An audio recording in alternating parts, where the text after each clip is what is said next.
நாம் கடவுளை தொழுவோமாக. நம்முடைய பிதாவாகிய கடவுளாலும் கர்த்தராகிய இயேசு கிறிஸ்துவினாலும் உங்களுக்கு கிருபையும் சமாதானமும் உண்டாவதாக.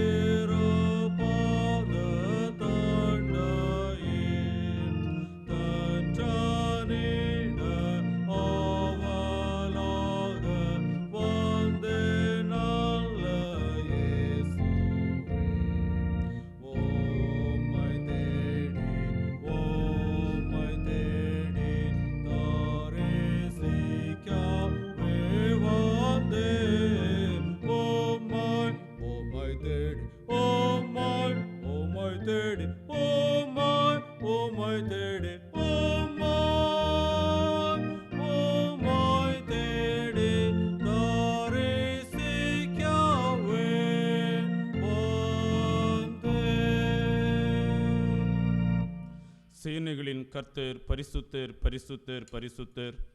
பூமி அனைத்தும் அவருடைய மகிமையால் நிறைந்திருக்கிறது. கர்த்தரை கெம்பீரமாய் பாடி நம்முடைய இரட்சணிய கன்மலையை சங்கீர்த்தனம் பண்ண கடவும் வாருங்கள். நம்மை உண்டாக்கின கர்த்தருக்கு முன்பாக நாம் பணிந்து குனிந்து முழங்கால் படியிட கடவோம் வாருங்கள். ஜெபம் செய்வோம். இருந்தவரும் இருக்கிறவரும் வருகிறவருமாகிய சர்வ வல்லமையும் மிகுந்த இரக்கமுள்ள எங்கள் நல்ல ஆண்டவரே, இது அமைதலும் ஆசீர்வதிக்கப்பட்டதுமான பரிசுத்தமான ஓய்வு நாளின் காலை பொழுதுக்காக உம்மை நாங்கள் போற்றி துதிக்கின்றோம். நாங்கள் உம்மை மகிமைப்படுத்துகின்றோம். பலவிதமான நெருக்கத்தின் மத்தியிலும் இன்னல்கள் இக்கட்டுகளுக்கு மத்தியிலும் தேவனாகிய கர்த்தர் எங்களோடு கூட இருந்து, நீ பயப்படாத, நான் உன்னோடு கூட இருக்கிறேன் சொல்லி எங்களை தைரியப்படுத்தி ஒவ்வொரு நாளும் இந்த பூமியில் எங்களை வழிநடத்தி உலக பிரகாரமாக நன்மைகளையும் ஆவிக்குரிய ஆசீர்வாதங்களையும் தந்து எங்களை மேன்மைப்படுத்துகின்றீர். உம்மை நாங்கள் போற்றுகின்றோம். எங்கள் இரட்சகா, நன்றியோடு நாங்கள் உம்மை ஸ்தோத்தரிக்கின்றோம். பலவிதமான தடைகள் எங்களுடைய வாழ்க்கையில் ஏற்பட்டாலும் ஆண்டவரை தொழுது கொள்வதற்கு இப்படிப்பட்ட ஒரு நல்ல தருணத்தை, வாய்ப்பை கடவுள் எங்களுக்கு கொடுத்திருக்கிறீர். உம்மை ஸ்தோத்தரிக்கிறோம். இந்த தொழுகையை ஆண்டுடைய கரத்தில் ஒப்பு கொடுக்கிறோம். இந்த தொழுகையை ஆங்காங்கு வீடுகளிலிருந்து பங்கு பெறுகின்ற எல்லா தம்முடைய பிள்ளைகளையும் ஆண்டவர் தாமே நீர் ஆசீர்வதிக்க வேண்டும் என்று சொல்லி நாங்கள் செபிக்கின்றோம். உம்முடைய நாமம் மட்டுமே மகிமைப்படட்டும். உம்முடைய நாமம் மட்டுமே எங்களுக்கு மத்தியில் உயர்ந்திருக்கட்டும். இயேசு கிறிஸ்துவின் பேரில் வேண்டுகிறோம். எங்கள் செபத்தை ஏற்றுக்கொள் நல்ல கடவுளே, ஆமீன். இந்த தொழுகைக்கு துவக்கமாகவும் ஆண்டுடைய திருநாம மகிமைக்காகவும் நாம் அனைவரும் சேர்ந்து கீர்த்தனைகளிலே 70வது பாடல், சீர்திரி ஏகவஸ்தே நாமும் நாமும் நின் திருவடிக்கு நமஸ்தே நாமோ நாமோம். கீர்த்தனைகளிலே 70வது பாடல்.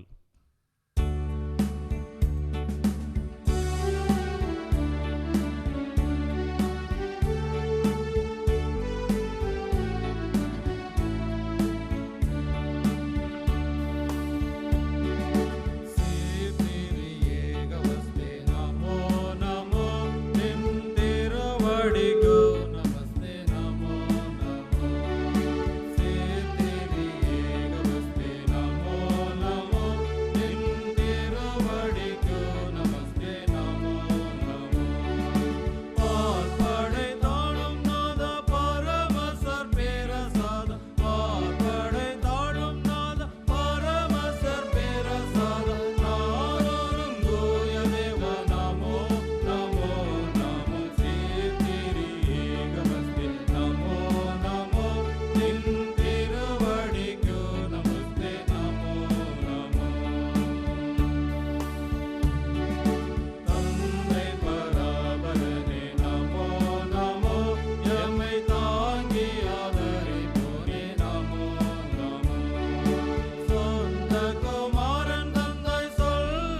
முறையாக படிக்க தெரிந்து கொண்ட சங்கீதம் 42.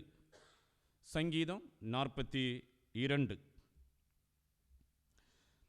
மானானது நீரோடைகளை வாஞ்சித்து கதறுவது போல, தேவனே, என் ஆத்துமா உம்மை வாஞ்சித்து கதறுகிறது. என் ஆத்துமா தேவன் மேல், ஜீவனுள்ள தேவன் மேலேயும் தாகமாயிருக்கிறது. நான் எப்பொழுதும் தேவனுடைய சன்னதியில் வந்து நிற்பேன்.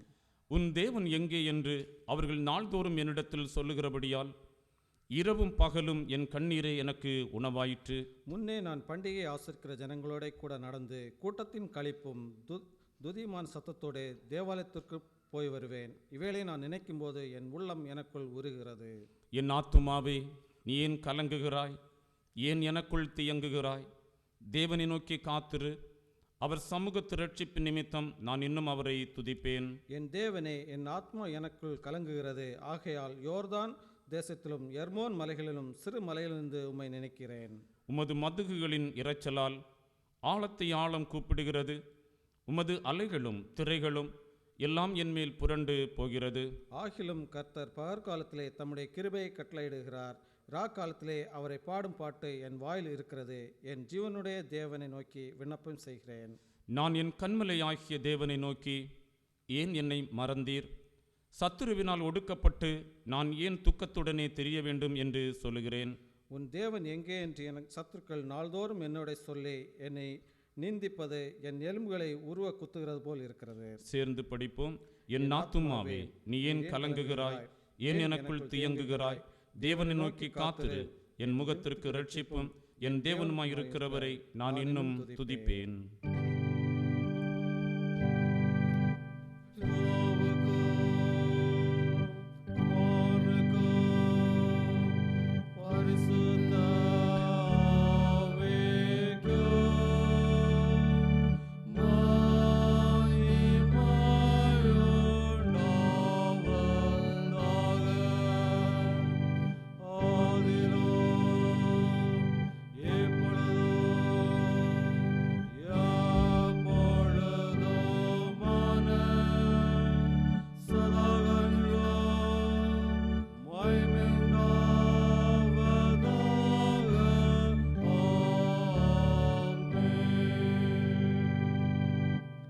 மாம்சத்தின் கிரியைகள் வெளியரங்கமாயிருக்கின்றன.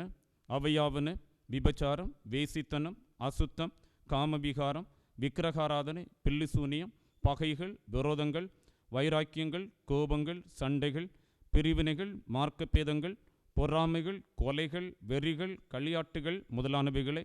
இப்படிப்பட்டவைகளை செய்கிறவர்கள் கடவுளுடைய ராஜ்யத்தை சுதந்தரிப்பதில்லை என்று முன்னே நான் சொன்னது போல இப்பொழுது உங்களுக்கு சொல்லுகிறேன். ஆவியின் கனியோ அன்பு, சந்தோஷம், சமாதானம், நீடிய பொறுமை, தயவு, நற்குணம், விசுவாசம், சாந்தம், இச்சையடக்கம். இப்படிப்பட்டவர்களுக்கு விரோதமான பிரமாணம் ஒன்றுமில்லை. கிறிஸ்துவனுடையவர்கள் தங்கள் மாம்சத்தையும் அதன் ஆசை இச்சைகளையும் சிலுவையில் அறைந்திருக்கிறார்களே. ஆண்டவரே, எங்களுக்கு இறங்கி இந்த பிரமாணத்தை கைக்கொள்ள எங்கள் இருதயத்தை ஏவி அருளும். தொடர்ந்து நாம் ஜெபிப்போம். ஆண்டவருடைய திருமுகத்திற்கு நேராக நம்முடைய இருதயத்தை திருப்பி இருக்கின்ற நாம்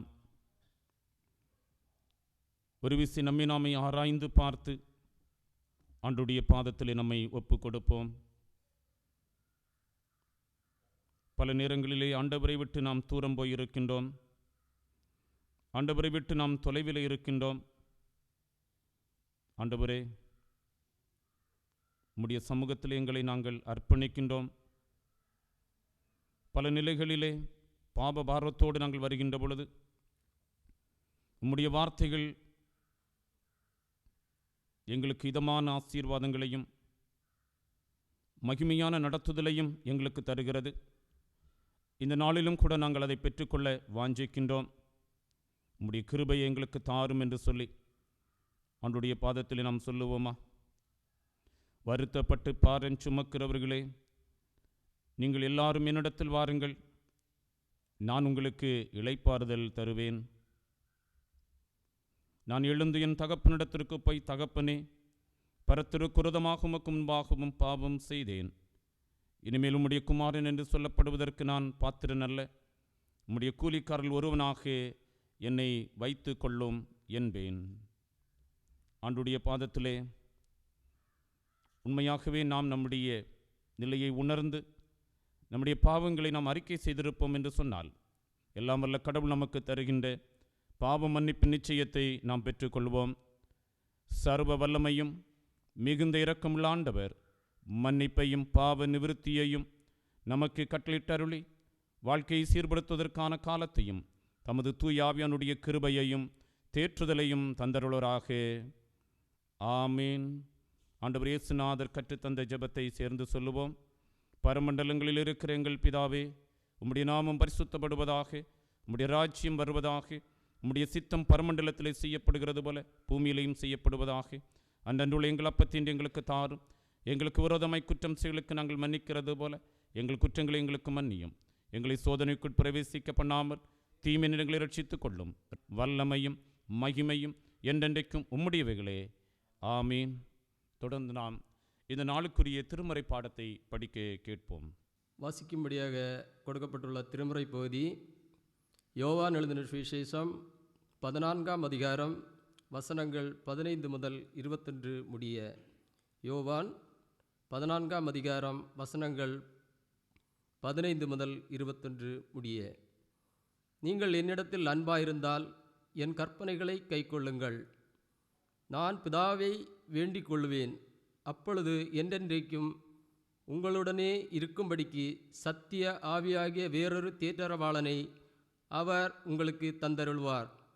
உலகம் அந்த சத்திய ஆவியானவரை காணாமலும் அறியாமலும் இருக்கிறபடியால் அவரை பெற்றுக்கொள்ள மாட்டாது. அவர் உங்களுடனே வாசம் பண்ணி உங்களுக்குள்ளே இருப்பதால் நீங்கள் அவரை அறிவீர்கள். நான் உங்களை திக்கற்றவர்களாக விடேன், உங்களிடத்தில் வருவேன். இன்னும் கொஞ்ச காலத்திலே உலகம் என்னை காணாது, நீங்களோ என்னை காண்பீர்கள். நான் பிழைக்கிறபடியால் நீங்களும் பிழைப்பீர்கள். நான் என் பிதாவிலும் நீங்கள் என்னிலும் நான் உங்களிலும் இருக்கிறதை அந்நாளிலே நீங்கள் அறிவீர்கள். என் கற்பனைகளை பெற்றுக்கொண்டு அவைகளை கைக்கொள்ளுகிறவனோ என்னிடத்தில் அன்பாயிருக்கிறான். என்னிடத்தில் அன்பாயிருக்கிறவன் என் பிதாவுக்கு அன்பாயிருப்பான். நானும் அவனில் அன்பாயிருந்து அவனுக்கு என்னை வெளிப்படுத்துவேன் என்றார் என்பதே. கிறிஸ்துவே உமக்கு மகிமை உண்டா. நாம் அனைவரும் சேர்ந்து நம்முடைய விசுவாசத்தை அப்போஸ்தல விசுவாச பிரமாணத்தின் மூலம் ஏறெடுப்போம். வானத்தையும் பூமியும் படைத்த சர்வ வல்லமுள்ள பிதாவாகிய கடவுளை விசுவாசிக்கிறேன். அவருடைய ஒரே குமாரனாகிய நம்முடைய நாதர் இயேசு கிறிஸ்துவையும் விசுவாசிக்கிறேன். அவர் பரிசுத்த ஆவியினாலே கன்னிமரியாடத்தில் உற்பவித்து பிறந்தார். பொந்தி பிலாத்துவின் காலத்தில் பாடுபட்டு சிலுவையில் அறையுண்டு மரித்து அடக்கம் பண்ணப்பட்டு பாதாளத்தில் இறங்கினார். 3ஆம் நாள் மரித்தோரிடத்திலிருந்து எழுந்தருளினார். பரமண்டலத்திற்கு ஏறி சர்வ வல்லமுள்ள பிதாவாகிய கடவுளுடைய வலது பாரிசத்திலே வீற்றிருக்கிறார். அவ்விடத்திலிருந்து உயிருள்ளோரையும் மரித்தோரையும் நியாயம் தீர்க்க வருவார். பரிசுத்த ஆவியும் விசுவாசிக்கிறேன். பொதுவாக இருக்கிற பரிசுத்த சபையும் பரிசுத்தவான்களுடைய ஐக்கியமும் பாவ மன்னிப்பும் சரீர உயிர்த்தெழுதலும் நித்திய ஜீவனும் உண்டென்று விசுவாசிக்கிறேன். ஆமேன். ஜெபம் ஏறெடுப்போம். எங்களை அதிகமாக நேசிக்கிற நல்ல ஆண்டவரே, இந்த அமைதலும் ஆசீர்வதிக்கப்பட்டதுமான இந்த பரிசுத்தமான ஓய்வு நாளின் காலை பொழுதுக்காக மீண்டுமாக நாங்கள் உமக்கு ஸ்தோத்திரம் சொல்லுகின்றோம். ஆண்டவருக்கு நாங்கள் நன்றி சொல்லுகின்றோம். நாங்கள் உம்மை துதிக்கின்றோம், நாங்கள் மகிமைப்படுத்துகின்றோம். எங்களுடைய வாழ்க்கையிலே பலவிதமான இன்னல்களும் இக்கட்டுகளும் தடைகளும் கடந்து வந்தாலும் கர்த்தர் எங்களோடு கூட இருந்து ஒவ்வொரு அடி தூரமாக எங்களை வழிநடத்தி உம்முடைய பேருள்ள எங்களுக்கு மத்தியில் நீர் விளங்க செய்கின்றீர். நாங்கள் உம்மை ஸ்தோத்தரிக்கின்றோம், உம்மை நாங்கள் துதிக்கின்றோம், உம்மை நாங்கள் மகிமைப்படுத்துகின்றோம். எங்கள் அன்பின் பரலோக பிதாவே, இந்த நாளிலும் இந்த காணொலி மூலமாக இந்த தொழுகைகளை பங்கு பெறுகின்ற எல்லா தம்முடைய பிள்ளைகளுக்காக நாங்கள் உம்முடைய சமூகத்தில் வேண்டுதலை எடுக்கின்றோம். இந்த காலை பொழுதிலே யாரேனும் மிகுந்த துக்கத்தோடு வேதனையோடு பலவீனங்களோடு ஆண்டவரே என்று சொல்லி கலங்கி கண்ணீரோடு கூட அவர்கள் இருப்பார்கள் என்று சொன்னால் அவர்களை தேவ சமூகத்திலே நாங்கள் ஒப்புக் கொடுத்து உம்முடைய பாதத்திலே நாங்கள் விண்ணப்பங்களை ஏறெடுக்கிறோம். ஆண்டவர் தாமே நீர் பரிகாரியான தேவனாக இருக்கிறபடினாலே ஆண்டவர் தாமே அவர்களுக்கு நீர் இரக்கம் பாராட்ட வேண்டுமாய் செபிக்கின்றோம். மனிதன் முகத்தை பார்க்கிறான், ஆனால் ஆண்டவரோ நீர் ஒவ்வொருடைய இருதயத்தை ஆராய்ந்து அறிந்திருக்கிறீர். அந்த தேவன் தம்முடைய பிள்ளைகளுக்குடைய வேண்டுதல்கள் மன விருப்பங்கள் இவை எல்லாவற்றையும் ஆண்டவர் நிறைவாக்க வேண்டும் என்று சொல்லி உம்முடைய திருப்பாதத்தில் நாங்கள் ஜெபிக்கின்றோம். உங்கள் துக்கம் சந்தோஷமாக மாறும் என்று சொன்னோமாக ஒவ்வொருடைய துக்கங்களும் மாறட்டும். ஒவ்வொருடைய கண்ணீரும் கவலைகளும் மாறட்டும். அவருடைய வாழ்விலே எதிர்பார்த்த ஆசீர்வாதங்களுக்கு மேலான நன்மைகளை பரலோக தேவன் நிறைவாக நீர் தர வேண்டும் என்று சொல்லி உம்முடைய பாதத்தில் நாங்கள் செபிக்கின்றோம். எங்கள் அன்பின் பரலோக பிதாவே, ஆண்டவர் எங்களுக்கு திருச்சபைக்காக நாங்கள் செபிக்கின்றோம். கர்த்தரதை ஆசீர்வதிப்பீராக. திருச்சபையின் எல்லா குடும்பங்களுக்காக வேண்டுதலை எடுக்கின்றோம். தேவனுடைய ஆளுகையும் தேவ கிருபையும் தேவ பிரசன்னமும் அனைத்து குடும்பங்களிலும் நிறைவாக தங்க வேண்டும் நாங்கள் செபிக்கின்றோம் ஐயா. யாரேனும் இந்த காலை பொழுதிலே மிகுந்த துக்கத்தோடு இருப்பார்கள் என்று சொன்னால் அவர்களை ஆவியனுடைய கரங்களிலே நாங்கள் ஒப்புக் கொடுக்கிறோம். ஆண்டவர் தம்முடைய பிள்ளைகளை நீர் பலப்படுத்தி தள்ள வேண்டுமா நாங்கள் செபிக்கின்றோம். குடும்பங்களில் இருக்கின்ற சின்ன பிள்ளைகளுக்காக வேண்டுதலை எடுக்கின்றோம். வாலிப சகோதர சகோதரிகளுக்காக நாங்கள் செபிக்கின்றோம். குடும்ப பெற்றோருக்காக வேண்டுதலை எடுக்கின்றோம்.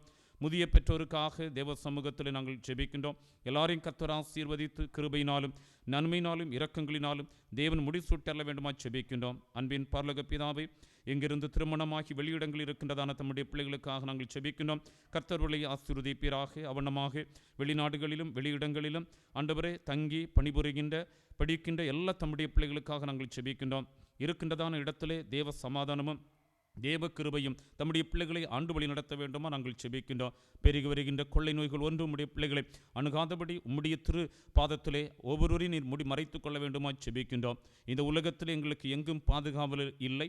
ஆண்டுடைய ஐங்காயங்களை எங்களுக்கு பாதுகாவல். உம்முடைய ஐங்காயங்களிலே நாங்கள் ஒப்புக் கொடுக்கிறோம். கர்த்தர் தம்முடைய பிள்ளைகளை நீர் மறைத்து பாதுகாத்து அவருடைய வாழ்விலே பெரிய காரியங்களை நடப்பிக்க வேண்டுமா செபிக்கின்றோம். அன்பின் பரலோக பிதாவே, நாங்கள் வாழ்கின்ற இந்த சமுதாயத்திற்காக செபிக்கின்றோம். எங்களோடு வாழ்கின்ற எல்லா மக்களுக்காக வேண்டுதலை எடுக்கின்றோம். இந்த காலை பொழுதிலே கண்ணீரோடு துக்கத்தோடு பாடுகளோடு வேதனைகளோடு விரக்தியோடு ஆண்டவரே என்று சொல்லி கண்கலங்கி நிற்கின்ற எல்லாருக்காக நாங்கள் செபிக்கின்றோம். எல்லாரையும் கர்த்தர் ஆசீர்வதித்து நன்மையினாலும் கிருபையினாலும் தேவன் முடிசூட்டல்ல வேண்டுமா செபிக்கின்றோம். அன்பின் பரலோக பிதாவே, எங்களுடைய பேராயம் எங்களுடைய திருச்சபைகள் ஆண்டவரை இறை மக்கள் பணியாளர்கள் அனைவரையும் தேவக்கரங்களில் நாங்கள் ஒப்புக் கொடுக்கிறோம்.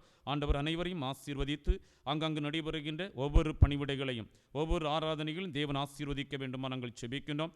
தேசத்தை உம்முடைய கரங்கள் ஒப்புக் கொடுக்கிறோம். இந்த நாட்களில் தேசத்தில் பெருகி வருகின்ற இந்த கொள்ளை நோய் இவைகளினாலே ஆண்டவரே அநேகர் பாதிக்கப்பட்டிருக்கிறார்கள். அநேகர் தங்களுடைய அருமையானவர்களை இழந்து தவிக்கிறார்கள். அப்படிப்பட்ட இடங்களிலே தேவ சமாதானமும் தேவ ஆளுகையும் நிறைவாக தங்க வேண்டும் என்று சொல்லி நாங்கள் செபிக்கின்றோம். தொடர்ந்து இந்த கொள்ளை நோய்கள் ஆண்டவரை இந்த தேசத்தை விட்டு மாறி போக ஆண்டு உதவி செய்ய வேண்டுமா நாங்கள் செபிக்கின்றோம். நாங்கள் ஆண்டவரை விட்டு தூரம் போகின்ற பொழுது அக்கிரமங்களும் துன்பங்களும் பாவங்களும் எங்களுடைய வாழ்க்கையில் பெறுகின்ற பொழுது கடவுள் எங்களை விட்டு நீர் தூரம் போகின்றீர். அப்படிப்பட்ட சூழ்நிலையிலே ஆண்டவரே நீர் தூரம் போகாதபடி எங்களை இதிலிருந்து நீர் காத்து ரட்சிக்க வேண்டும் என்று சொல்லி உம்முடைய பாதத்தில் செபிக்கின்றோம். குறிப்பாக எங்களுடைய இந்திய தேசத்திற்காக நாங்கள் செபிக்கின்றோம். இந்திய தேசத்தினுடைய ஆளுகின்ற தலைவர்களுக்காக வேண்டுதலை எடுக்கின்றோம். கடைமுனை மட்டும் ஆளுகின்ற எல்லாருக்கும் அவருடைய ஆளுகை ஆசீர்வாதமாக இருக்க கத்துதவி செய்ய வேண்டுமா நாங்கள் செபிக்கின்றோம் ஐயா. இப்பொழுது ஆண்டவரை அனைவரையும் உடைய திருக்கரங்கள் ஒப்புக் கொடுக்கிறோம். தெருக்களிலும் ரோடுகளிலும் வீதிகளிலும் சுற்றி கொண்டிருக்கின்ற மக்களுக்காக செபிக்கின்றோம். வாழ வழியில்லை என்று நினைக்கின்ற மக்களுக்காக வேண்டுதலை எடுக்கின்றோம். இன்னும் ஆண்டவரை மருத்துவமனைகளிலே மரணத்தோடு போராடி கொண்டிருக்கின்ற மக்களுக்காக நாங்கள் செபிக்கின்றோம். எல்லாரும் உடைய திருக்கரங்கள் கொடுக்கிறோம். ஆண்டவர் தாமே உம்முடைய நாமத்தை மட்டுமே மகிமைப்படுத்துவீராக. இந்த விசுவாசம் ஆண்டவரை எப்பொழுதும் உண்மையிலே நிலைத்து நிற்க கர்த்தர் எங்களுக்கு மத்தியிலே உயர்ந்திருக்கிறார் என்று சொல்லுகின்ற உணர்வை கர்த்தர் எல்லாருக்கும் தர வேண்டுமா செபிக்கின்றோம். தொடர்ந்து ஆராதனை உம்முடைய கரங்களை ஒப்புக் கொடுக்கிறோம். அனைவரையும் கர்த்தர் ஆசீர்வதியும். இயேசு கிறிஸ்துவின் பேரில் வேண்டுகிறோம். உங்கள் ஜெபத்தை ஏற்றுக்கொள் நல்ல பிதாவே, ஆமீன்.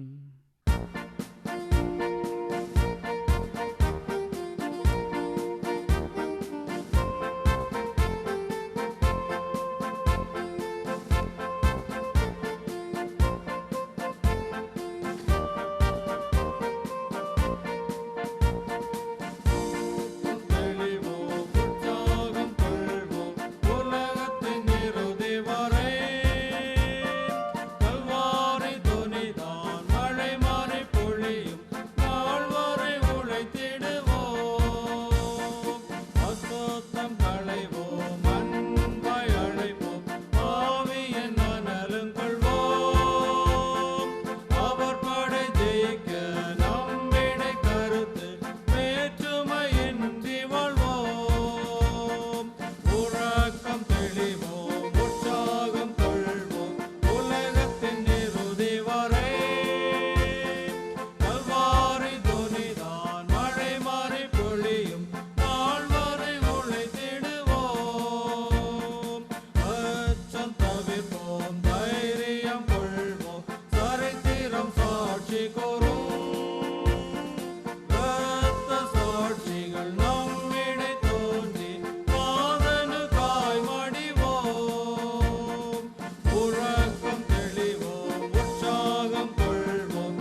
ஜெபம் ஏறெடுப்போம்.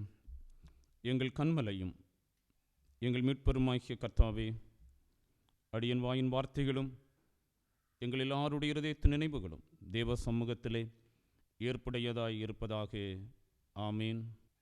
ஆண்டவருடைய பரிசுத்த நாம மகிமைப்படுவதாக.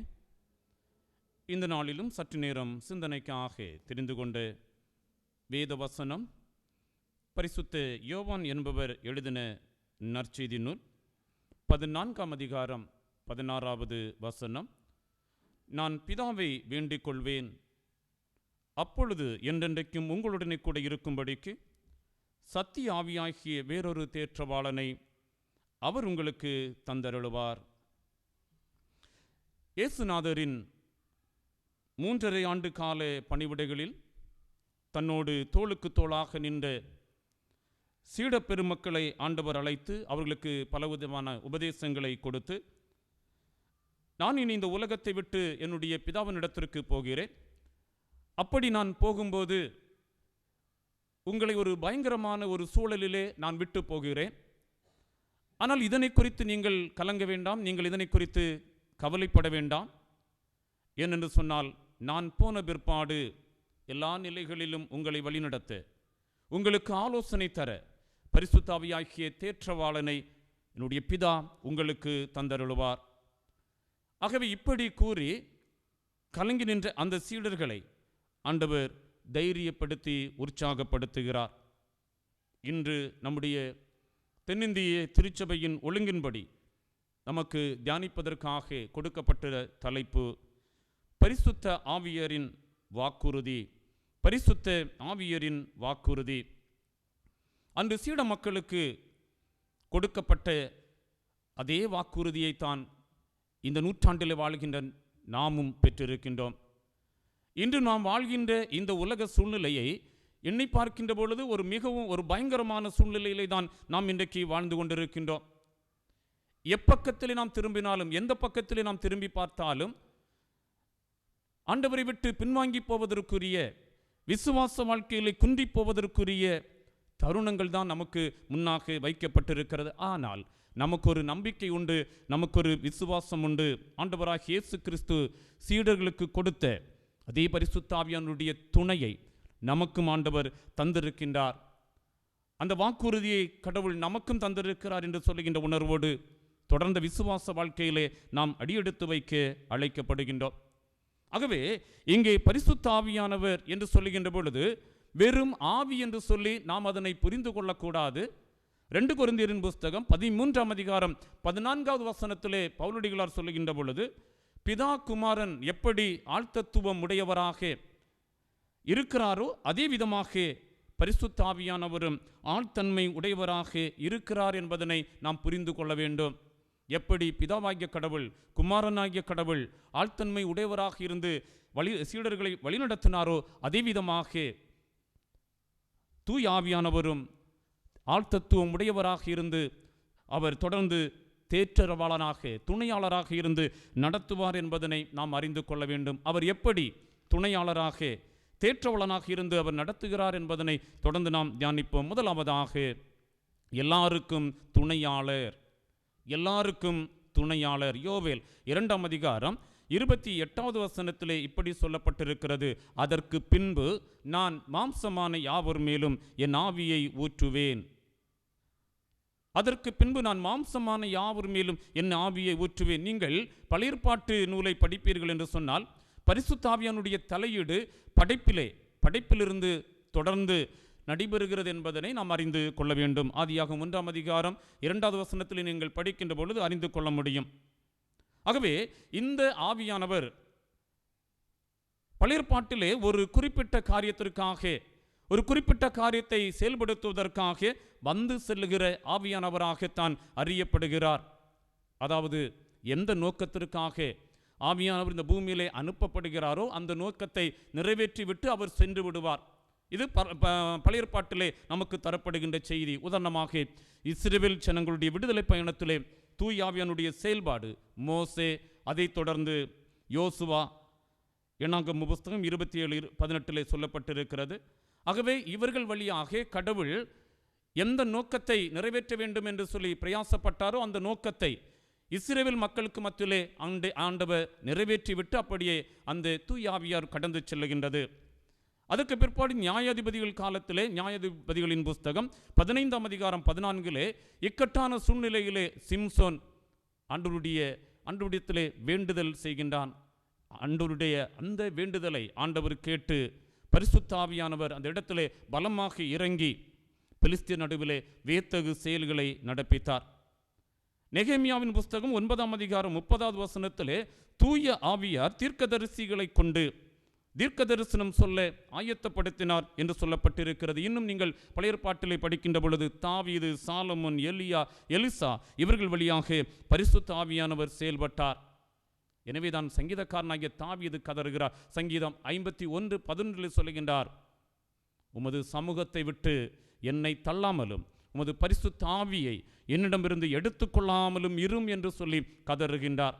ஆகவே இவைகளை நாம் தியானிக்கின்ற பொழுது, இவைகளை நாம் பார்க்கின்ற பொழுது பரிசுத்த ஆவியானவர் வந்து போகிற ஒருவராகவேத்தான் அங்கே அறியப்படுகின்றார். அது மட்டுமல்ல, பரிசுத்த ஆவியானவர் ஒரு சிலருக்கு மட்டும்தான் கொடுக்கப்படுகிறார். அவர்கள் அந்த பணிவிடைகளை நிறைவேற்றுகின்றார்கள். ஆனால் யோவேல் தீர்க்கதரிசியினுடைய காலத்திற்கு பிற்பாடுதான் பரிசுத்த ஆவியானவர் ஒரு சிலரிடத்திலே வந்து போகிறவர் அல்ல, எல்லாருக்கும் துணையாளர், எல்லாரையும் அவர் வழிநடத்துகின்றவர் என்கின்ற கருத்து அந்த யோவேல் புஸ்தகத்தின் மூலமாக நாம் அறிந்து கொள்ள முடிகின்றது. எனவே தான் இங்கே தீர்க்கன் கூறுகின்றார், நான் மாம்சமான யாவர் மேலும் என் ஆவியை ஊற்றுவேன் என்று சொல்லுகின்றார். அதாவது நாடு, இனம், மொழி, சமயம், ஜாதி கடந்து முழு மனுக்குலத்திற்கும் ஆவியானவர் துணையாளராக தரப்படுகின்றார் என்ற செய்தி இங்கே வலியுறுத்தப்படுகின்றது. ஆகவே யோவேல் தீர்க்கதரிசியினுடைய காலத்திற்கு முன்பதாக ஒரு குறிப்பிட்ட மக்களுக்கு குறிப்பிட்ட பணிவிடைக்காக கொடுக்கப்பட்ட ஆவியார் இந்த யோவேல் தீர்க்கதரிசிக்கு பிற்பாடு எல்லாருக்கும் கொடுக்கப்பட்டது என்று சொல்லுகின்ற செய்தி சொல்லப்பட்டிருக்கின்றது. எனவேதான் அப்போஸ்தலர் 2ஆம் அதிகாரத்தில் வருகின்ற பொழுது சீடர்கள் அனைவரும் மேல்விட்டறையிலே அவர்கள் தங்கியிருக்கின்ற பொழுது, தங்கியிருந்து அவர்கள் தேவ சமூகத்தை வேண்டுதல் எடுக்கின்ற பொழுது பரிசுத்த ஆவியானவர் பலமாக ஊற்றப்பட்டார் என்று சொல்லி அங்கே வேதத்திலே படிக்கின்றோம். ஆகவே அவர்கள் அந்த 2ஆம் அதிகாரத்திலே மேல்விட்டறையிலே அவர்கள் இருக்கின்ற பொழுது பல தேசத்தினுடைய மக்கள் அந்த இடத்திலே கூடியிருந்தார்கள். அப்படி கூடியிருந்தவர்களுக்கு அத்தனை பேர் நடுவிலே பரிசுத்த ஆவியானவர் பலமாக இறங்கினார் என்று சொல்லி நாம் பார்க்கிறோம். அப்போஸ்தலர் 2ஆம் அதிகாரம் 9 முதல் 13 வசனங்களை நீங்கள் படிக்கின்ற பொழுது பார்த்தரும், மேதரும், எலாமித்தியரும், மொசப்பத்தோமியா, யூதேயா, கப்பத்தோக்கியா, பொந்து, ஆசியா, பிரிக்கியா, பம்புலியா, எகிப்து என்னும் தேசங்களிலும் சிரேனை பட்டணத்தை சுற்றியிருக்கிற லிபியாவிலும் திசைகளிலே குடியிருக்கிறவர்களுக்கு இங்கே சஞ்சரிக்கிற ரோமாபுரியாரும் யூதரும் யூத மார்க்கம் அமைந்தார்களும் கிரேத்தரும் அரேபியருமாகிய நாம் நம்முடைய பாஷைகளிலே இவர்கள் தேவனுடைய மகத்துவங்களை பேச கேட்கிறோமோ என்று சொல்லி அங்கே தேவனை அவர்கள் மகிமைப்படுத்தினார்கள். அதே அதிகாரத்திலே அப்போஸ்தலர் 2ஆம் அதிகாரம் 16, 17, 18 வசனத்திலே மீண்டுமாக யோவேல் தீர்க்கதரிசியினுடைய அந்த தீர்க்க தரிசனத்தை இங்கே ஆக்கியோன் நினைவு கூறுகின்றார். அந்த வசனங்களில் சொல்லப்பட்டிருக்கிறது, தீர்க்கதரிசியாகிய யோவேலினால் உரைக்கப்பட்டது இது நடந்தேறுகிறது. கடைசி நாட்களில் நான் மாம்சமான யாவர் மேலும் என் ஆவியை ஊற்றுவேன். அப்பொழுது உங்கள் குமாரரும் உங்கள் குமாரத்திகளும் தீர்க்க தரிசனம் சொல்லுவார்கள். உங்கள் வாலிபர் தரிசனங்களை அடைவார்கள். உங்கள் மூப்பர் சொப்பனங்களை காண்பார்கள். என்னுடைய ஊழியக்காரர் மேலும் என்னுடைய ஊழியக்காரிகள் மேலும் அந்நாட்களில் என் ஆவியை ஊற்றுவேன். அப்பொழுது அவர்கள் தீர்க்க தரிசனம் சொல்வார்கள் என்று சொன்ன அந்த தீர்க்க தரிசனம் இந்த அப்போஸ்தலர் 2ஆம் அதிகாரத்திலே நிறைவேறுகிறது. நீங்கள் தொடர்ந்து அப்போஸ்தலர் 10ஆம் அதிகாரத்திலே நீங்கள் வருகின்ற பொழுது கொர்நேலியுடைய வீட்டிலே பேதுரு சென்று அங்கே ஆண்டவருடைய நற்செய்தியை அங்கே கூறுகின்றார். பேதுருடைய பிரசங்கத்தை கேட்ட அந்த இடத்துல கூடியிருந்த அனைவரும் பரிசுத்த ஆவியினாலே அபிஷேகிக்கப்பட்டார்கள் என்று சொல்லி ஆண்டவருடைய வசனம் சொல்லுகிறது. அப்போஸ்தலர் 10ஆம் அதிகாரம் 44 சொல்லுகின்றார், அங்கே கூடியிருந்த அத்தனை பேரிலும் பரிசுத்த ஆவியானவர் இறங்கினார். 10:45 அவர்கள் அத்தனை பேரும் பல பல பாஷைகளிலே பேசி தேவனை மகிமைப்படுத்தினார்கள். அப்போஸ்தலர் 10ஆம் அதிகாரம் 46வது வசனத்திலே பரிசுத்த ஆவியானவரின் வரம் புறச்சாதிகளின் மத்தியிலும் பொழிந்தள்ளப்பட்டது என்று எல்லாரும் கூடியிருந்த எல்லாரும் அங்கே பிரமித்தார்கள். இப்படி யோவேல் தீர்க்கதரிசியின் மூலமாக சொல்லப்பட்ட அந்த தீர்க்க தரிசனம் அந்த நாளிலே நிறைவேறினது. எனவே பரிசுத்த ஆவியானவர் ஒரு குறிப்பிட்டவர்களுக்காக குறிப்பிட்ட நேரத்திலே வந்து போகிறவர் அல்ல, எல்லா நிலைகளிலும் அவர் மனுக்குலத்தோடு செயல்படுகின்றவர் என்பதனை நாம் அறிந்து கொள்ள வேண்டும். ஆகவேதான் பரிசுத்த ஆவியானவர் சீடர்களுக்கு ஆண்டவர் சொல்லுகின்ற பொழுது, என்றும் உங்களை தேற்றுகின்ற துணையாளரை நான் உங்களுக்கு தருவேன் என்று சொல்லுகின்றார். அந்த சீடர்களுக்கு வாக்கு பண்ணின ஆவியானவர் அவர் என்றும் எப்பொழுதும் நம்மோடு கூட இருக்கிறார் என்பதனை நாம் அறிந்து கொள்ள வேண்டும். ஆனால் இன்றைக்கு தற்காலத்திலே பரிசுத்த ஆவியானுடைய துணை என்பது நம்ம அனைவரும் என்ன நினைக்கிறோம், அது ஒரு சிலருக்குத்தான் உரியது, மற்றவர்களுக்கு இல்லை என்று சொல்லுகின்ற ஒரு நிலைமை ஏற்பட்டிருக்கின்றது. எனவே தான் மற்றவர்களை அற்பமாக எண்ணி தங்களை மேன்மை உள்ளவர்களாக எண்ணிக்கொள்ளுகிறார்கள். இது ஆவிக்குரிய வாழ்க்கையிலே ஒரு மகா பெரிய கேடு என்பதனை திருமறை நமக்கு வெளிப்படுத்துகின்றது. ஆக பரிசுத்த ஆவியானுடைய துணை என்பது ஒரு சாராருக்கு மட்டுமல்ல, ஒரு குறிப்பிட்ட இன மக்களுக்கு மட்டுமல்ல, எல்லாருக்கும் என்கின்ற செய்தியை ஆண்டவராக இயேசு கிறிஸ்து சீடர்கள் வழியாக நமக்கு தருகின்றார். இரண்டாவதாக, என்றென்றும் துணையானவர், என்றென்றும் அவர் துணையாக இருக்கின்றவர். எனவே அந்த வசனம் சொல்கிறது, நான் பிதாவை வேண்டிக் கொள்வேன், அப்பொழுது என்றென்றைக்கும் உங்களுடனே கூட இருக்கும்படிக்கு சத்தியாவியாகிய தேற்றவாளனை அவர் உங்களுக்கு தருவார். நான் ஏற்கனவே சொன்னது போல அவர் வந்து போகிற ஆவி அல்ல, ஒரு குறிப்பிட்ட நேரத்தில் வந்துவிட்டு அப்படி போகின்றவர் அல்ல, எப்பொழுதும் மனுக்குலத்தோடு கூட தங்கியிருக்கின்ற ஆவியானவர். எனவே தான் சீடர்களுக்கு சொல்லுகின்றார், நான் போகிறேன், போவது உங்களுக்கு நல்லது, நான் போய் உங்களுக்கு பேற்றவாளனை துணையாளரை நான் உங்களுக்கு அனுப்புகிறேன், அவர் என்றைக்கும் உங்களோடு கூட இருந்து உங்களை வழிநடத்துவார் என்று சொல்லுகின்ற இந்த செய்தியை ஆண்டவர் சீடர்களுக்கு ஆண்டவர் கொடுக்கின்றார். எனவே யோவான் 14:1 சொல்லுகின்ற பொழுது, உங்கள் இருதயம் கலங்க வேண்டாம், நீங்கள் கடவுளிடத்திலே விசுவாசமாயிருங்கள், என்னிடத்திலும் விசுவாசமாயிருங்கள் என்று சொல்லி அவர்களை தேற்றுகின்றார். 2வது சொல்லுகின்றார், என் பிதாவினுடைய வீட்டிலே அநேக வாசஸ்தலங்கள் உண்டு, அப்படி இல்லாதிருந்தால் நான் உங்களுக்கு சொல்லி இருப்பேன், ஒரு ஸ்தலத்தை உங்களுக்காக ஆயத்தம் பண்ண போகிறேன், நான் போய் உங்களுக்காக ஸ்தலத்தை ஆயத்தம் பண்ணின பின்பு நான் இருக்கிற இடத்திலே நீங்களும் இருக்கும்படி நான் மறுபடியும் வந்து உங்களை என்னிடத்தில் சேர்த்து கொள்வேன் என்று சொல்லி அந்த சீடர்களை ஆண்டவர் தைரியப்படுத்துகின்றார். ஆகவே என்றென்று நான் உங்களோடு கூட இருப்பேன், என்னுடைய பிதாவினுடைய வீட்டிலே உங்களை கொண்டு சேர்க்கின்ற வரையிலும் நான் உங்களோடு கூட இருப்பேன். ஆகவே நீங்கள் இந்த உலகத்தினுடைய காரியங்களை குறித்து நீங்கள் பயப்பட வேண்டாம், நீங்கள் கலங்க வேண்டாம் என்று சொல்லி ஆண்டவர் அவர்களை தேற்றுகின்றார், அவர்களை ஆண்டவர் தைரியப்படுத்துகின்றார். நான் சொன்னது போல இங்கே அவர் வந்து போகிற ஆவி அல்ல, எப்பொழுதும் கூட நம்மோடு கூட தங்கி. யோவான் 14:18 சொல்லுகின்றார், நான் உங்களை திக்கற்றோளாக விடேன் என்று சொல்லுகின்றார். நான் ஒருபோதும் உங்களை தனியாக விடேன், நான் எப்பொழுதும் தூய ஆவியானுடைய துணை உங்களுக்கு உண்டு. நான் மாம்சத்தில் எப்படி உங்களோடு கூட இருந்தேனோ அதே விதமாக தூய ஆவியானவர் உங்களோடு கூட இருந்து உங்களை வழிநடத்துவார் என்று சொல்லி தைரியமாக நீங்கள் இருந்து, தைரியமாக விசுவாசத்தில் உறுதியாக இருந்து அவருடைய பணிவிடைகளை நிறைவேற்றுங்கள் என்று சொல்லி ஆண்டவர் அவர்களை தேற்றுகின்றார். அப்போஸ்தலர் 2 இவர்கள் அனைவரும் பரிசுத்த ஆவியானுடைய துணையை பெற்றுக்கொள்ளும் வரையிலும் அவர்கள் என்னென்ன செய்தார்கள், பயந்து போயிருந்தார்கள், வீடுகளிலே முடங்கி போயிருந்தார்கள். இயேசுனுடைய மரணம் இவர்களை அதிகமாக பாதித்தது. அதுவரையிலும் எல்லாம் எங்களுக்கு இயேசு என்று சொல்லி நினைத்திருந்தார்கள், எல்லாம் இயேசு. ஆனால் இயேசு மரணம் அடைந்த பிற்பாடு எல்லாம் போய்விட்டது என்று சொல்லி இவர்கள் அறை வீடுகளிலே முடங்கி இருந்தார்கள்.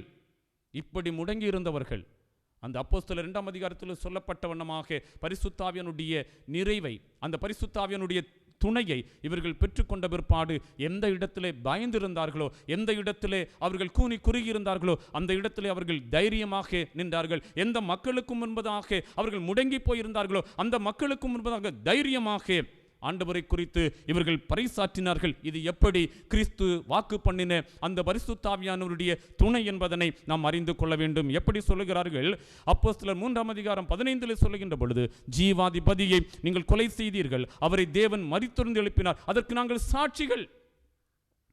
நீங்கள் தான் கொலை செய்தீர்கள், நீங்கள் தான் இந்த இயேசுவை கொலை செய்தீர்கள், நீங்கள் தான் இந்த இயேசுவை மரணத்திற்கு ஒப்புக் கொடுத்தீர்கள், நாங்கள் எங்களுடைய கண்களினாலே பார்த்தோம், அதற்கு நாங்கள் தான் சாட்சி என்று சொல்லி உயிருள்ள சாட்சிகளாக எருசலேம் வீதி வீதியாக ஆண்டவரை குறித்து பறைசாற்றி கொண்டிருந்தார்கள். இது எப்படி வந்தது? இந்த தைரியம் எப்படி வந்தது? அதற்கு முன்பதாக அவர்கள் பயந்து நடுங்கித்தானே இருந்தார்கள். எல்லாரும் ஆங்காங்கு ஓடிவிட்டார்களே, அவரவருடைய வேலைக்கு ஓடிவிட்டார்கள். ஆனால் இப்பொழுது அவர்கள் எப்படி இத்தகைய தைரியம் வந்தது? பரிசுத்த ஆவியானுடைய துணையை பெற்றுக்கொண்ட பிற்பாடு இந்த தைரியம் வந்தது என்பது திருமறை நமக்கு சொல்லுகின்றது. அப்போஸ்தலர் 2:32 சொல்லுகின்ற பொழுது, இந்த இயேசுவை தேவன் எழுப்பினார், இதற்கு நாங்கள் சாட்சிகளாக இருக்கிறோம். முதலாவது நீங்கள் கொலை செய்தீர்கள், அவர் மரித்தார், அவர் உயிரோடு எழும்பினார், தேவன் அவரை உயிரோடு எழுப்பினார், இதற்கு நாங்கள் சாட்சி. நீங்கள் ஒரு நிரபராதியை ஒரு அநியாயமாக நீங்கள் அவரை தண்டித்து கொலை செய்தீர்கள், தேவன் அந்த நிரபராதியை அவர் எழுப்பினார், இதற்கு நாங்கள் சாட்சிகள் என்று சொல்லி அவர்கள் தைரியமாக கூறி பிரசங்கித்தார்கள். காரணம் என்ன? பரிசுத்த ஆவியானுடைய துணை அவர்களுக்கு நிறைவாக கிடைத்த பிற்பாடு இந்த தைரியத்தோடு அவர்கள் செயல்பட்டார்கள். வாக்கு பண்ணப்பட்ட துணையாளர் மேல் வீட்டறையிலே நிரப்பி இவர்களை தைரியப்படுத்தினது போன்று இந்த நூற்றாண்டில் வாழ்கின்ற நாமும் எப்பொழுதெல்லாம் தேவ சமூகத்தில் நாம் கூடி வருகின்றோம் அப்பொழுதெல்லாம் ஒரு மனமாக தேவனை ஆராதித்து அந்த பரிசுத்த ஆவியானுடைய அபிஷேகத்தை நாம் தரித்துக் கொள்வோம் என்று சொன்னால் நிச்சயமாகவே இந்த பூமியிலே கிறிஸ்துவை பற்றி நாம் பின்வாங்கி போக முடியாது. கிறிஸ்துவை பற்றி தைரியமாக விசுவாசத்திலே நிலைத்து நிற்க முடியும். இவர்கள் அப்படி தைரியத்தோடு கூட தான் சொன்னார்கள், கிறிஸ்துவை தேவன் எழுப்பினார், அதற்கு நாங்கள் சாட்சிகள் என்று சொல்லி தங்களுடைய கடைசி வரையில் மரண பரியந்தமும் சீடர்கள் தங்களை ஜீவ பலியாக ஆண்டவருக்காக ஒப்பு கொடுத்தார்கள் என்று சொல்லி நாம் திருமறையில் படிக்கின்றோம். எப்படி சாத்தியம்? ஆண்டவராலே வாக்கு பண்ணப்பட்ட அந்த துணையாளர், பரிசுத்த ஆவியானவர் இந்த துணையாளர் இவர்களோடு கூட செயல்பட்டபடியினாலே, என்றென்றும் இவர்களோடு கூட இருந்தபடியினாலே இவர்கள் தைரியமாக ஆண்டவரை கூறி அறிவித்தார்கள் என்று சொல்லி நாம் பார்க்கின்றோம். கடைசியாக பரிசுத்த ஆவியானுடைய வாக்குறுதி கடவுளுடைய பிள்ளைகளுக்கு துணையாளராக இருந்து ஒரு நிலையான நித்திய வாழ்விற்கு நேராக அவர் தம்முடைய பிள்ளைகளை நடத்துகிறார் என்பதனை இந்த பகுதியிலிருந்து நமக்கு தருகின்ற செய்தி. ஆகவே இந்த நாளிலே நாம் வாழ்கின்ற நாம் இந்த உலகத்திலே வெறுமையாக ஆண்டவரை பின்பற்றவில்லை, வெறுமையாக இந்த பூமியிலே அவரை ஆராதித்து கொண்டிருக்கவில்லை. நமக்கு பரிசுத்த ஆவியானுடைய துணையை தந்து ஒரு நிலையான நித்தியமான அவர் வாழ்விற்கு நேராக ஆண்டவர் நம்மை வழிநடத்துகிறார் என்பதனை நீங்கள் இதை அறிய வேண்டும். இதற்கு அடையாளமாக கலாத்தியர் 5ஆம் அதிகாரம் 22 முதல் 26 வரையிலும் ஆவியின் கனிகள் கொடுக்கப்பட்டிருக்கின்றது. அன்பு, சந்தோஷம், சமாதானம், நீடிய பொறுமை, தயவு, நற்குணம், விசுவாசம், சாந்தம், இச்சையடக்கம் என்று சொல்லுகின்ற இப்படிப்பட்ட ஆவியின் கனிகளை தரித்து கொண்டு ஆண்டவருடைய மக்களாக வாழ அழைக்கப்படுகின்றோம். எனவே தான் ஆண்டவர் சொல்லுகின்ற பொழுது இப்படி சொல்லுகின்றார், கடவுளுடைய பிள்ளைகள் யார், கடவுளுடைய பிள்ளைகள் இல்லாதவர்கள் யார் என்று சொல்லி அவர் பட்டியலிடுகின்ற பொழுது மத்தேயு எழுதின சுவிசேஷம் 7ஆம் அதிகாரம் 20 சொல்லுகின்றார், ஆவியின் கனிகள் யாரிடத்திலே இருக்கிறதோ, யாரிடத்திலே வெளிப்படுகிறதோ அவர்கள் கடவுளுடைய பிள்ளைகள். ஆவியின் கனிகள் யாரிடத்திலே வெளிப்படவில்லையோ அவர்கள் கடவுளுடைய பிள்ளைகள் அல்ல என்று சொல்லி இங்கே ஆண்டவர் அதை அப்படி வகைப்படுத்துகின்றார். அருமையான தேவனுடைய பிள்ளைகளே, எந்த சூழ்நிலையிலும் எந்த நிலையிலும் ஆண்டவருடைய பிள்ளைகளாக வாழ, ஆண்டவருடைய மக்களாக நிலைத்து நிற்க ஆண்டவர் வாக்கு பண்ணியிருக்கிற, சீடர்களுக்கு வாக்கு பண்ணி தைரியப்படுத்தின அதே பரிசுத்த ஆவியினுடைய துணையை நமக்கும் அவர் தந்திருக்கிறார் என்று சொல்லி இந்த இக்கட்டான நேரங்களிலே, இக்கட்டான சூழ்நிலையிலே நாம் அவரை ஏற்றுக்கொண்டு முன்னேறி செல்ல நாம் அழைக்கப்படுகின்றோம்.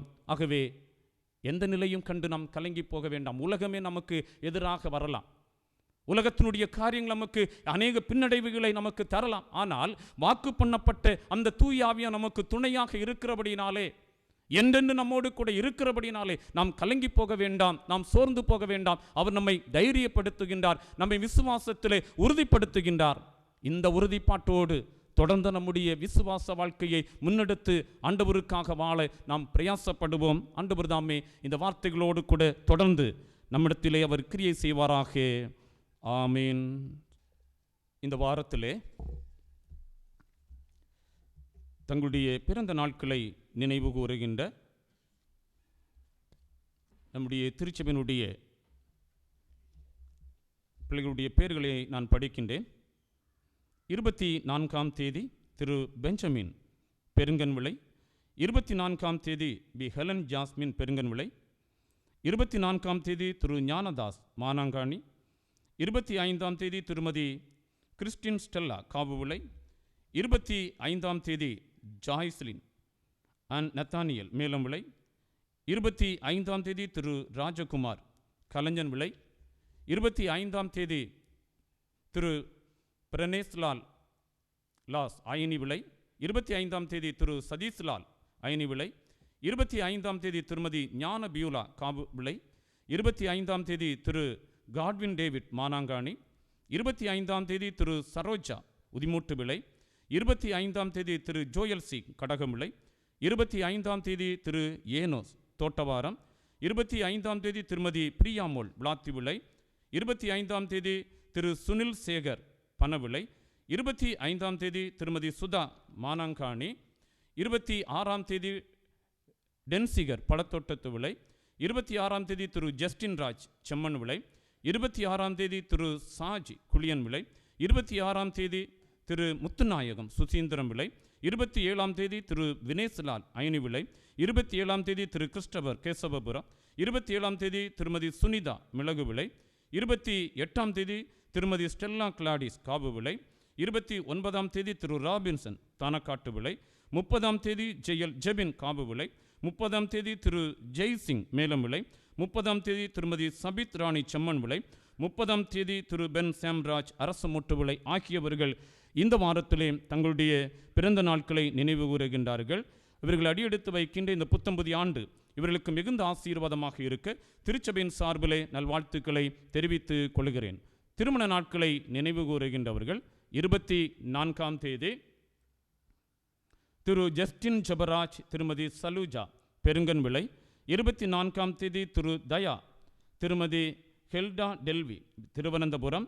25ஆம் தேதி திரு பெஞ்சமின் திருமதி செல்வலெட் பெருங்கன் விலை. 28ஆம் தேதி திரு ஜெயக்குமார் திருமதி ஞான தங்கஜயா பணவிலை. 28ஆம் தேதி திரு ராபின்சன் திருமதி வசந்தா தானக்காட்டு விலை. 28ஆம் தேதி திரு கிப்சனார் இக்னஸ் திருமதி ஞான பியூலா காபு விலை. 29ஆம் தேதி திரு டினோ ஜட்சன் திருமதி டார்ஜிலின் விஜிலா காபு விலை. 29ஆம் தேதி திரு தினேஷ் திருமதி சகின் மோல் சேனமில்லை ஆகியவர்கள் இந்த வாரத்திலே தங்களுடைய திருமண நாட்களை நினைவு கூறுகின்றார்கள். இவருடைய குடும்ப வாழ்வு ஆசீர்வாதமாக இருக்க திருச்சபையின் சார்பிலே நல்வாழ்த்துக்களை தெரிவித்து கொள்கிறோம். ஆண்டவர் தாமே நம் அனைவரையும் அவர் நிறைவாக ஆசீர்வதித்து அவர் நம்மை வழிநடத்துவாராக. தொடர்ந்து இந்த நாட்களிலே நாம் இல்லங்களில் இருக்கின்றோம். இல்லங்களிலிருந்து ஆண்டவரை ஆராதிக்கின்றோம். ஆண்டவரை ஆராதித்து தொடர்ந்து ஆவிக்குரிய வாழ்க்கையிலே முன்னேறுவோம். ஆண்டவர் தாமே எல்லா தடைகளும் நமக்கு முன்பதாக மாற்றி போடுவார். அனைவரும் தொடர்ந்து செபத்தோடு நம்முடைய வாழ்வின் ஆவிக்குரிய வாழ்க்கையை அமைத்துக் கொள்வோம். இந்த தொழுகைக்கு நிறைவாக ஞான பாடல்களிலே 227வது பாடல், அருள் நிறைந்தவர் பூரண இரட்சகர் தேவரீரே, செபத்தை கேட்கவும் பாவத்தை நீட்கவும் பரத்தில் சேர்க்கவும் வல்லவரே. 227வது ஞான பாடல்.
ஜெபம் ஏறெடுப்போம்.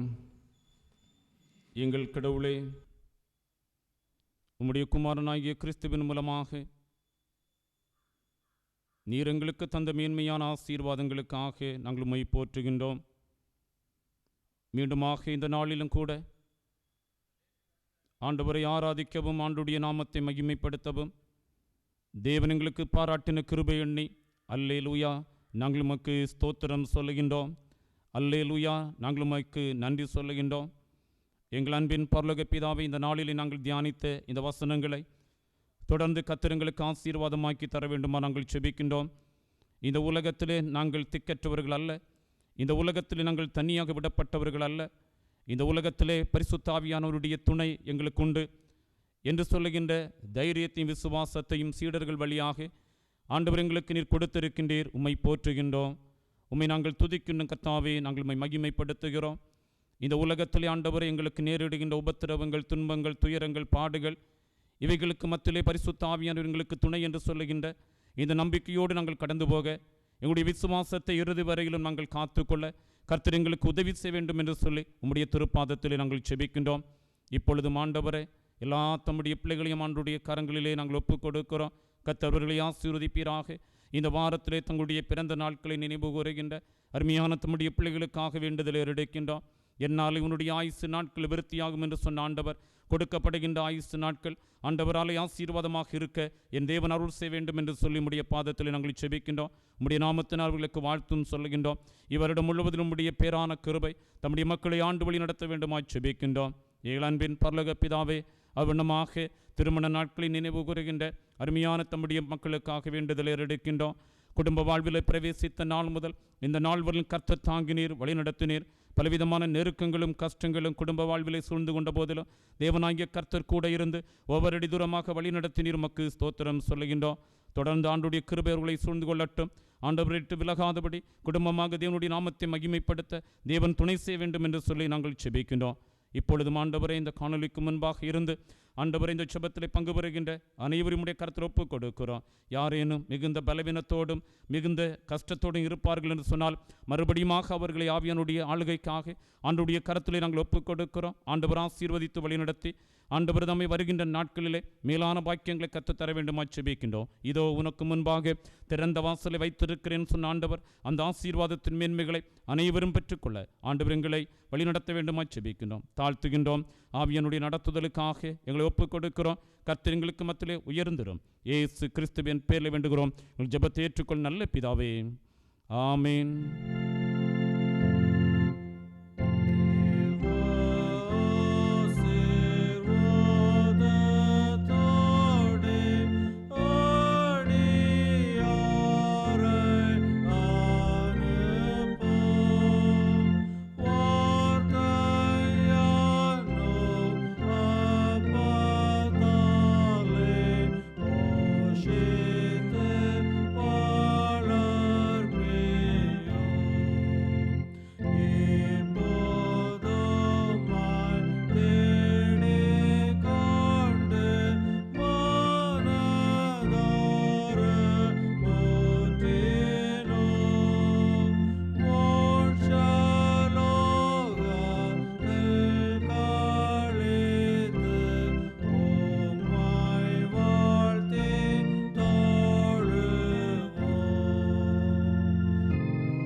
ஆசீர்வாதம்.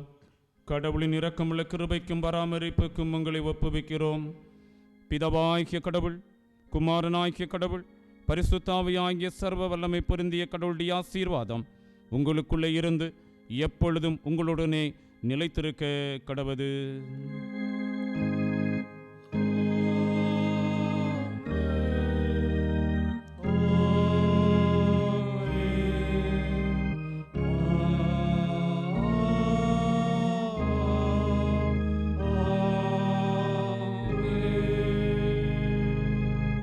கர்த்தர் உங்களோடு இருப்பாராக.